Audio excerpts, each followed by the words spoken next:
testimony lang tayo. So, kanina, hindi ko na sabihin ko sa ano kung ano. Basta kanina, may inaayos akong file. Yan. Tapos, actually, matagal nang alam na may mali doon sa isang file. Pero, lagi ko nakakalimutan. Nakakalimutan. Kasi tapos na rin naman, hindi naman natin kailangan. So, hindi na rin pinansin. Tapos, kanina, kinailangan yung details doon sa file. O lumabas ulit yung isang detail o isang pangalan doon sa isang file na importante. So, tapos na yun, pero lumabas pa rin yung detail doon.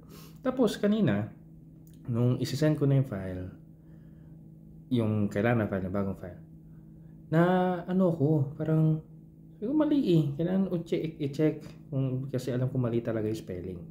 Pag-check ko, naalala ko, na iba na nga pala, hindi na pala yun. So, God's grace na mali siya.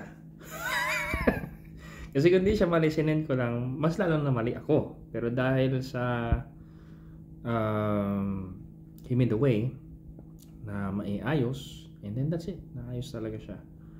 And nai-send yung tamang file. Medyo magulo, no? Kasi hindi ko pwedeng sabihin yung mga bagay-bagay. Pero gusto ko pa rin i-share yung testimony na, alam mo yun, may mga bagay at times na nangyayari sa buhay natin na parang mali. Diba? Parang, Lord, mas gusto ko yung ganito eh. Mas gusto ko si ganyan. Or, mas tong ganitong car or whatsoever. You prayed for it. You obeyed God. Pero, what you ask for is not what being given to you. Diba? Kaya minsan akala mo mali or yung mga pinagdaan ng mga pagsubok, pinagdaan ng mga problema. But at the end of the day, God is using that for a reason. And God placed it there for a reason. Iba naman yung usapan, syempre, pag nagmali ka, dinisobey mo si Lord. Though, He can still use that. Syempre, walang tapon si Lord eh. Minsan, ginagamit din yung mga mistakes natin para matuto tayo at magbago. Pero it's a matter of us humbling and repenting. Diba? Pero even then, ginagamit pa rin ni Lord yun. So, kasi walang imposible kay Lord eh. Kung may magkakamali ka, alam niyang mahina ka, kaya binigyan niya yung anak niya para mamatay sa cross to make a way for us. If we accept Him as Lord and Savior, na makabalik sa Kanya at mag-grow ng relationship sa Kanya, and namabago. Diba? Pero at the end of the day, yun nga, God knows all things. Plinayos niya dyan yan for a reason.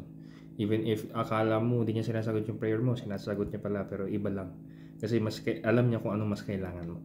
You ask for a car, binigyan ka ng bike para makapag-ersisyo ka. Hindi ka bigla-biglang tumaba dahil sa iyong larangan sa trabaho and so on and so forth, diba? Bigyan ng wife na na matipid kasi alam niya magastos ka, diba? And so on and so forth. O binigyan ka niya ng nalala ko yung merong isang movie, though I don't agree with the entire movie, pero doon sinabi niya na hindi kanya biglang bibigyan na ng boom, okay, patient ka na. No, bibigyan kanya ng opportunity to be patient. Hindi kanya gagawin biglang 100%, uy, okay, tapang mo na agad. No, bigyan ka na ng opportunity para maging tapang. It may not always be instant. Pero there's yung mas importante kasi kay Lord is yung growth mo. Yung growth mo sa relationship mo din sa Kanya. Diba? Growth mo as a person. Hindi lang biglang instant. Yung kaaway, walang pakiyan dyan eh. Basta okay, gusto mo, kahit anong mga consequences mangyari sa'yo, bahala na, basta, yan, happy ka, diba? Malayo ka kay Lord, tapos enjoy ka. Pero it's destroying your life. Just, kaya nga sabi, the enemy comes to steal, kill, and destroy. Kahit na mukha siyang kumikinang ng ginto, hindi siya ginto, hindi lahat ng kumikinang ng ginto. Diba, iba sequence. Pero yun, o iba aluminum foil. Pero yun, but God came to give you life. Tama ba yung verse ko? The enemy comes to steal, kill, and destroy, but He came so that we may have life and have it to the full. Hindi yung full life na inisip natin, marami kotse, marami bahay. No, that's not the fulfillment of life. There's more to that. May mas higit pang mas mahalaga kaysa sa ginto. Diba? Peace of mind, relationship mo kay God, heaven, yung maayos na pamilya, diba? Anin mo yung 10 kotse, 10 bahay, kung 10 rin yung kirita.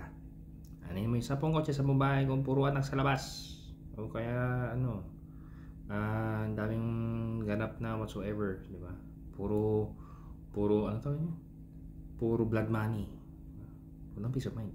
But anyway, bottom line, God knows what He's doing. Be led by Him in all things. You may not understand what's happening yet, but He knows what He's doing. Go nang go kay God. Be led by Him in all things. Sabi nga niya, marami tayong alam, pero most of the time, di natin alam. Tingnan naman. Many other plans in man's heart, but God's purpose will prevail. And we may think, sa tingin mo, actually may version sa tingin mo, tama, pero actually hindi. Rough translation naman. So anyways, go nang go and grow nang grow with God. And always, deeper relationship, not ritual, not